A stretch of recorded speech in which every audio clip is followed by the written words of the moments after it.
want to do, really what I've been asked to talk about is the outlook for growth. So what's the outlook for cities, what's the outlook for local growth, how do we go beyond? I want to talk about three key things, really. What's happening to the national economy and what that means for cities. What's the role of cities within it and what's the role for different cities. Second, I want to talk about what success looks like, what drives growth. And that's true for cities, but I know many of you are here representing areas either in the wider city region or in areas that aren't really cities. And I think many of the drivers of success are actually common to areas beyond cities. So what makes places successful? And then, is the government doing enough? And I'll touch on city deals, and I'll touch on some of the other policies that are around there. I think there's a lot going on. There's quite a lot of opportunity to push back though on what's going on and really kind of try and make the agenda one that local government owns just as much as national government. And I'm doing that in about 20 minutes. So, context.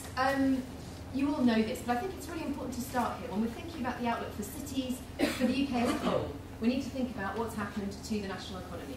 And all you need to take from this, slightly flickering graph, is that the economy has been recovering much slower than anyone expected. So what you can see here is these are the various recessions that we've had before. This green line is now. So what you can see is in the 30s, which is this black line, actually this is economic output. It dipped lower than it has done this time. But by this point, we were out of recession. We were in growth.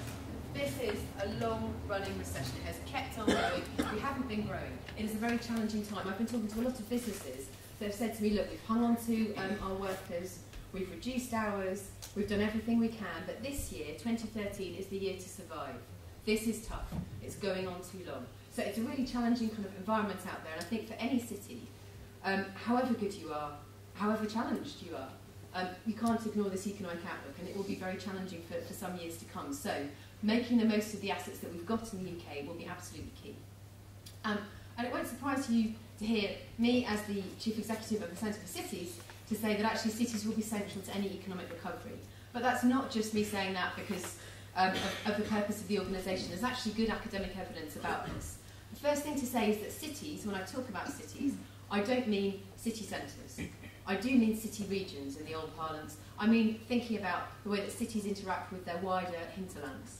Because no city, whether that's London, whether that's Manchester, whether that's Cambridge, can possibly operate and be successful without linking in to those neighbouring areas, because that's where they get the customers, that's where they get the workforce.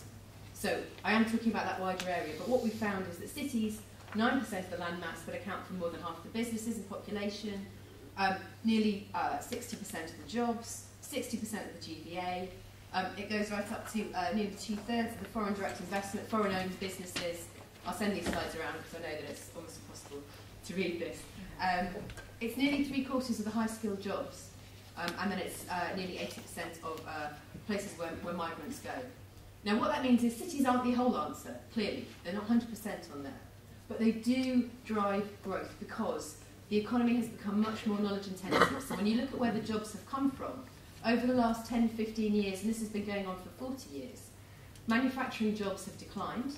Now, manufacturing is critically important to the UK economy, but the jobs in it have declined. Lots of jobs in the services around it, but the actual jobs in manufacturing have been declining in the UK, the same as they have in China, actually, and in Germany. But where the jobs have really been growing are in services, many of them servicing manufacturing, are in knowledge-intensive services like banking, but also accountancy, law, in education, in healthcare. That's where some of the big jobs growth has come. And even in sectors that you wouldn't call knowledge-intensive, like retail, actually an awful lot of the increases in productivity have come through technology, have come through very clever people doing different things with just-in-time delivery. So you've got an economy where actually knowledge matters more, where you need high-level skills. And in the recession, interestingly, what you see is that most of the jobs lost were unskilled or administrative jobs.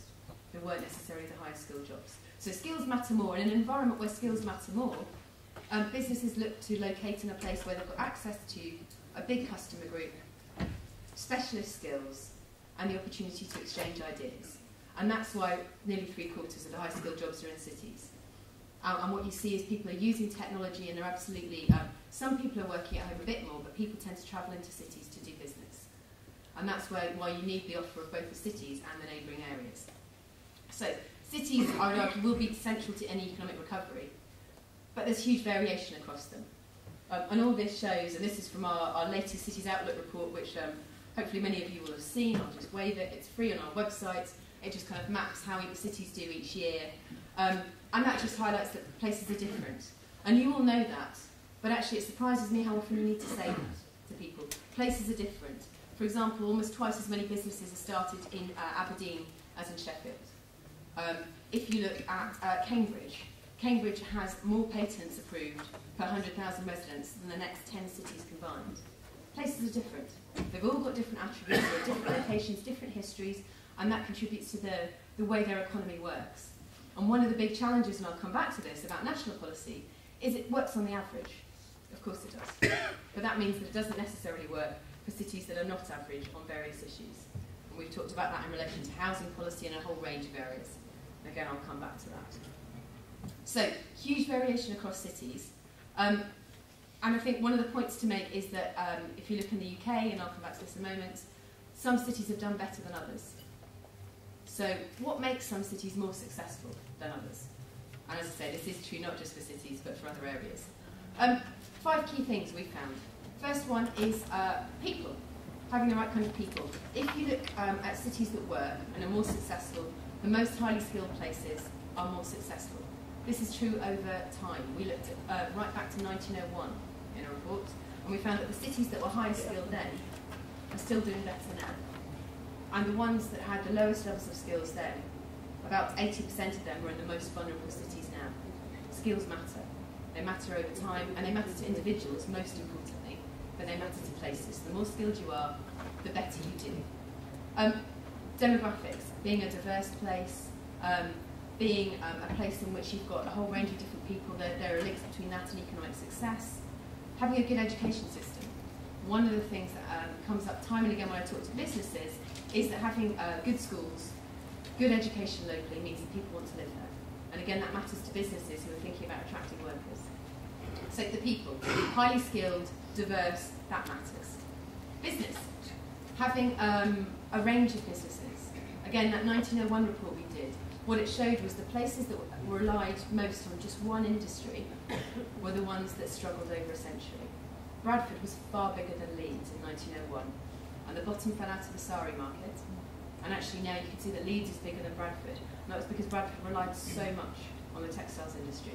Leeds was a bit more diverse, and so it was able to be more resilient and to weather the storm.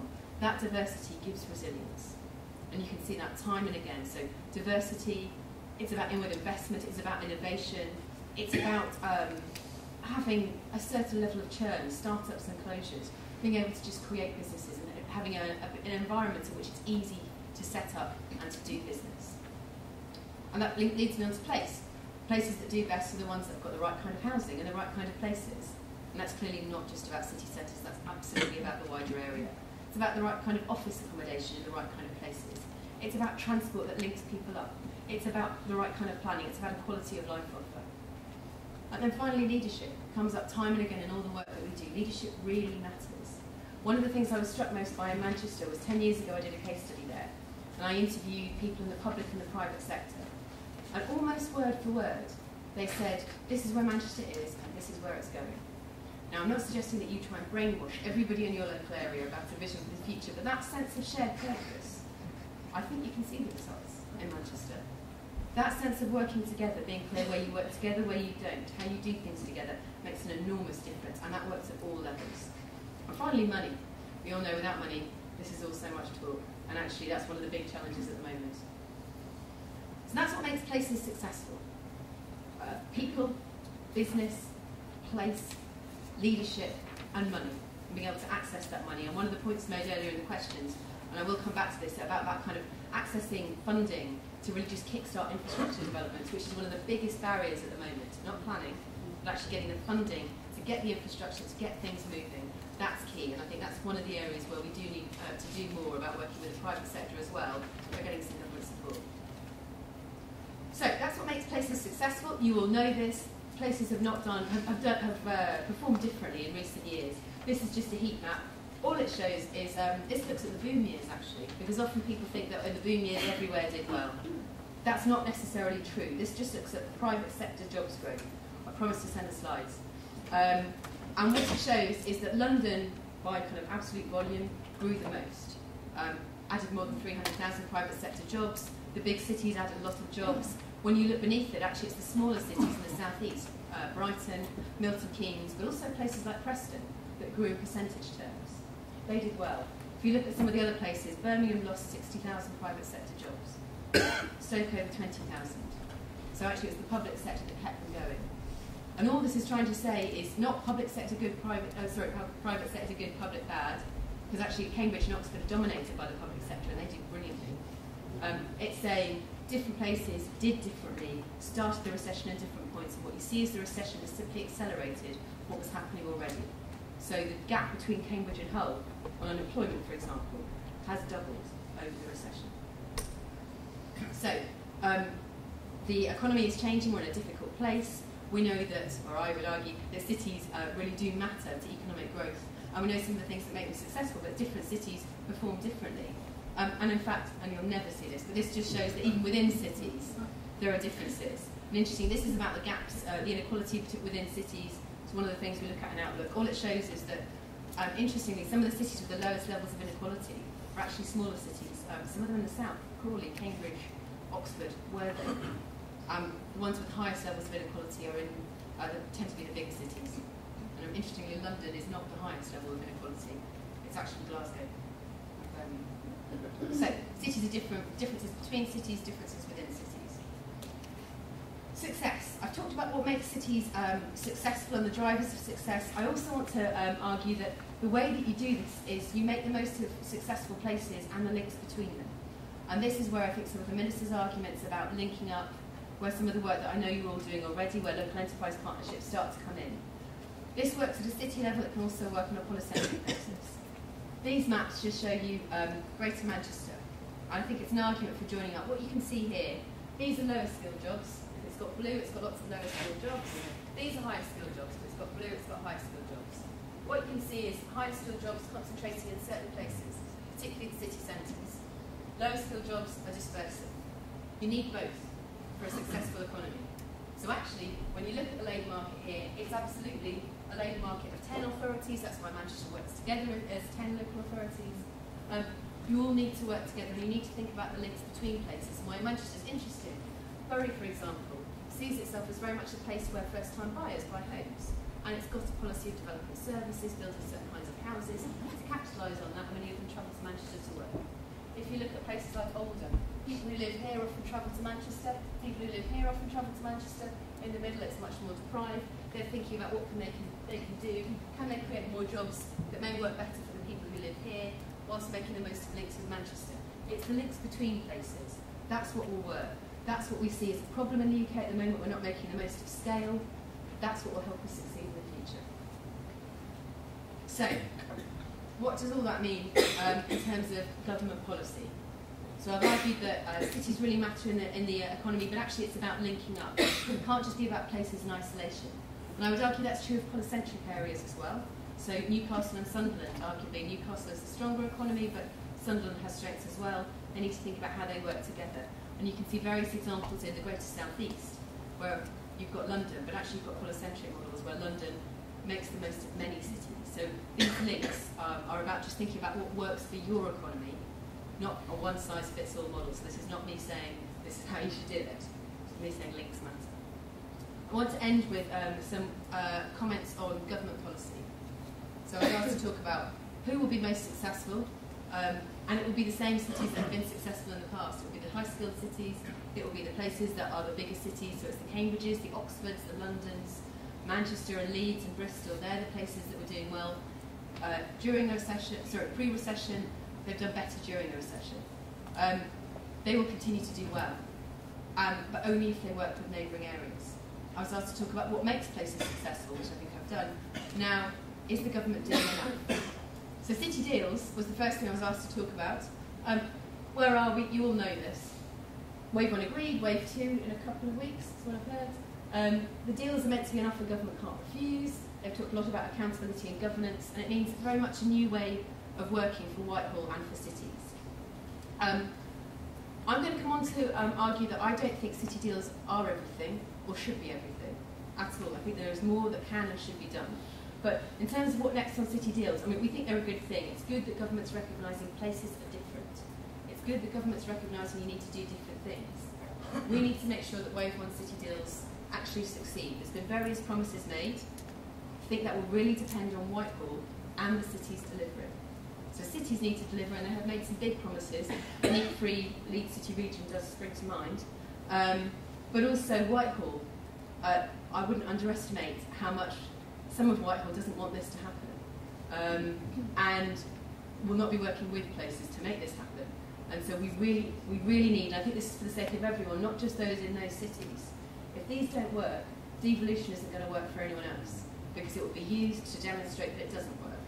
So this has to work, because this is an example of actually giving some power to places and adapting policy to places. And I think they need to be developed further. And I think, again, that's in the interest of the sector, because they're busting open the doors, and then we need to make sure that people are following on. But community budgets, for example, is what Manchester will be looking at as part of kind of developing the city deals. That's a great thing we think will happen. The core package on Wave 2. We don't understand why the core package isn't going to be open to everybody who can qualify.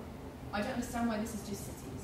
And that's what we've been arguing, and that might be a surprise to hear from the Centre for Cities. We don't understand it. If you can qualify in terms of good governance, why can't you access those measures? They matter to everybody. It would be a good thing. So we'll be continuing to argue for that, but we need to also get this core package right. And finally, beyond city deals, these are great. It is great to have city deals. It's great to have a licensed exception. They're not everything. So Carlisle, I know that Carlisle are frustrated that they haven't been included in this. Actually, why can't Carlisle go to government, as Brandon suggested, with some other cities and say, right, this is what we want specifically. This is what we'll deliver for you if you do it. Please make it happen. So I think city deals, some of the cities I've spoken to in Wave 2 have said this isn't our whole economic strategy, and it's not, and it won't be. So you can do more, I think, to make sure that you're delivering. Take propositions to government, argue with them, lobby for them. That's what we should be doing. We should be doing it jointly and say this is what we'll deliver, and this is why we need you. And my final slide, I'm not going to read through this, I'll just send it round. We would argue cities do need more powers and resources. We want national policy to be more flexible. Housing policy, for example, it's very much national policy. It's all about building houses. That's right for some places. They could do with a bit more help, particularly in the infrastructure. It's not right for other places, but there's no incentive for them to do things that might work better, like, for example, retrofitting or refurbishment. We want cities to have more local autonomy, and that's where I've got high hopes about Heseltine. But not such high hopes that I think it will be the end of needing to argue for this. And then more financial freedoms, and that's particularly relevant when it comes to infrastructure funding, which is the thing that cities say to me most. They need some help to get the front funding, to get developments moving, whether that's for housing, whether that's for office accommodation, because that would get jobs. That would help them get their economies moving. And that's not just about central government underwriting it, it's about local government being able to take some innovative decisions about managing risk with the private sector. Many of you are ready to do it, and that I think is a key argument in the weeks and months ahead. So there's a lot around. I could talk much more, but I've run out of time. So we're certainly going to be arguing that, yes, the government's on the right track. I think they're doing some good things. I don't think that should be undersold, but I think there's more to be done. And I think as a sector, we need to be clear what that looks like. I think that's about more flexibility, more local autonomy, and more financial freedoms in the context of all these things going on. And I think the manifestos and the spending review are particular opportunities to influence. The next 6 months will be key. We'll certainly be working hard, and I'd be very interested in your comments and thoughts on things that we could also be saying. Excellent. Thanks very much.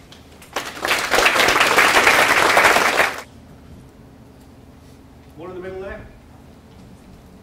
John Hinton, Baber District Council in Suffolk. Just a quick question really as to the relevance of city deals, or the joining up structure of city deals and cities as economic drivers. I also sit on the Hayley Gateway Partnership, which looks at the Port of Felixstowe and its impact on the area.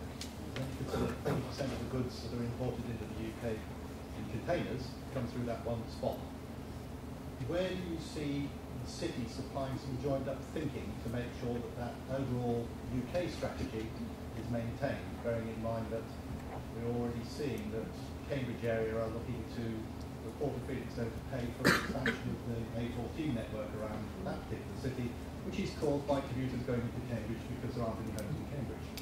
So I'd like to see some relevance there. Okay, that is not an easy question to answer. I think there are joining up. I mean, this is about the way. So as you said, Cambridge has an impact that goes well beyond its borders. But actually, many of the policies it's developing are more about within its borders than beyond. For places like Cambridge, there are things that cities can do, like building houses, particularly in the kind of places where affordability is lowest and demand is highest, that would actually make a big difference because people can't live nearby. Places like Cambridge, Oxford at the moment, you can't afford it. So you tend to live further away, that's creating greater congestion. So there's some things there that can be done. But on that wider point of just joining up, having some more joined up thinking, I think the government isn't necessarily going to step in and do this. So this will be about local enterprise partnerships working together. It will be about businesses pointing out the need to do this. Where you might be able to get national strategies reflecting. This is kind of my point about the national strategies being a bit more flexible and adapting to local areas. Is if you can make points about how, if you can help them see how the national strategy about whether it's containers and shipping to the UK, whether it's growing our innovation, our knowledge economy in Cambridge, that actually the two link up. I think there's something that local areas can do to make that case, but they'll need to say how strategies need to change. So I suppose, what I'm not saying particularly clearly, but I think it's up to local areas now. There's nobody who's going to do this for them, to be making cases to government about, right, this is what's happening, this is what you need to change. I don't think there's the capacity at central government at the moment to do it. I don't have an easy answer there, I'm afraid, to your question, which is next. Any further questions? No? Okay. Sorry, there's anyone there. Yeah, sorry. Would you like to stand up? Thank you, I'm only short, I've been putting my hand up. I'm Cherry Leaf, Cabinet Member in Bath and North East Somerset. Many things that you said are of great sort of interest to us, but I just wanted to take the point on manufacturing, which I think all of us in this room and you acknowledge it is important here, but declining. There's a lot of services around there that are growing, and Bath is certainly one where the knowledge and technology and professional services are robust. But even within our small city, we have world-class, one or two world-class manufacturing companies there. And I just wondered if you had some thoughts on how we go forward and we preserve and grow our manufacturing, because it's very important. And we have a sort of nucleus of Bath, and we have these market towns around it, so like that's the city region, where there was much more manufacturing. And the problem we have to look at now is that these towns around the central city don't become sort of dormitory towns where we might shove some housing and people just drive in, which is not particularly green anyway, into the centre of the city, and we've lost some of our manufacturing there. Bit of a complicated thing. On the manufacturing point, absolutely. I mean, the point I was making is manufacturing matters to economic growth, and it generates a lot of productivity. In fact, the reason it's lost jobs is because it's become more productive. So Sheffield produces as much steel as it ever did, I think slightly more, but with fewer jobs. So it is absolutely key to the UK, and in fact, we are still do produce quite a lot in terms of manufacturing. We do okay, better than we beat ourselves up about. But certainly there are declines in jobs when it comes to the kind of the less highly skilled manufacturing jobs, because many manufacturers I speak to say, well, they can get it cheaper elsewhere, the labour is cheaper. So where there seems to be some growth is either in manufacturing or in supply chains, which is why when you do sector definitions, it doesn't always quite give you that picture of technical skills, of the things that actually benefit from being within a local area. And there is some growth there. In terms of preserving it and growing it, the things that I hear from manufacturers are skills. They can't get the right skills. That's at technical level, that's at engineering level, massive shortage. That's about, there are some incentives in the system to do this, but not enough around technical skills. And the skill system isn't flexible enough to respond to the needs they actually have for workers. So that's one area that can do something. The second is actually just thinking about how you can put together, for example, some of the high-tech stuff. So where I've seen manufacturing flourishing in some cases is when there's links with the university. And they've done some very interesting things. Stoke is interesting on this. They've got two universities, one specialising in ceramics, one specialising in medical care. They're developing ceramic discs for spines. Now that's a great manufacturing thing where you've got a real kind of niche, it's unique things like that. I think that the main thing though is just to think about opportunities, think about those skills, think about the supply chains and making the most of it. On the point about dormitory towns, I would argue there is nothing wrong with being a dormitory town. I think it's the phrase that needs to be reclaimed. I think as long as it's a good place to live, that is not just houses, but actually has schools and infrastructure and good transport. I take the point about driving in, and I think that's where London, for example, has it's not perfect infrastructure, but it's quite a good one for travelling in from quite a distance. So I take that point. But I think being a place that's great to live is good. And actually, a lot of places, Reading has done rather well out of that, and it's now a prosperous hub in its own right. It pulls people in from roundabout. You can see that with many cities around London. So I don't think that's a bad thing. I'd like to rename it though. I think dormitory town sounds like it is a bad thing. I think on the manufacturing side, I'm far more optimistic on at the moment. I mean, you've only got to look at Jaguar Land Rover as an example, which is, you know, almost every month now is announcing a new expansion and a new job creation. I mean, 1,000 extra jobs 2 weeks ago. You look right across the motor sector, apart from perhaps Honda and Swindon, and it's expanding fast. Now that shows by multinationals there is a very big vote of confidence within the UK. I think you know, if you look at, for example, you travel north of the M6 from Birmingham, you almost need another lane of a motorway because of the boats coming out of Liverpool, which you know was supposedly a cost place to build cars, now going to the southern points. So I think it is a good place to design. I think we're on a roll on manufacturing at the moment. Skills thing is critical, but quite frankly, I find it utterly depressing that after the billions and billions that we have spent over the last decade in supposedly skills and employability, when you actually ask the left what is the #1 issue that's going to hold them back from growing, it is across the country, those lack of employability. But there is something fundamentally wrong with the structure in this country, simply pumping billions into it, clearly not done the trick. Anyway, sorry, that's my two pence. Right, thank you very much indeed, Alexandra.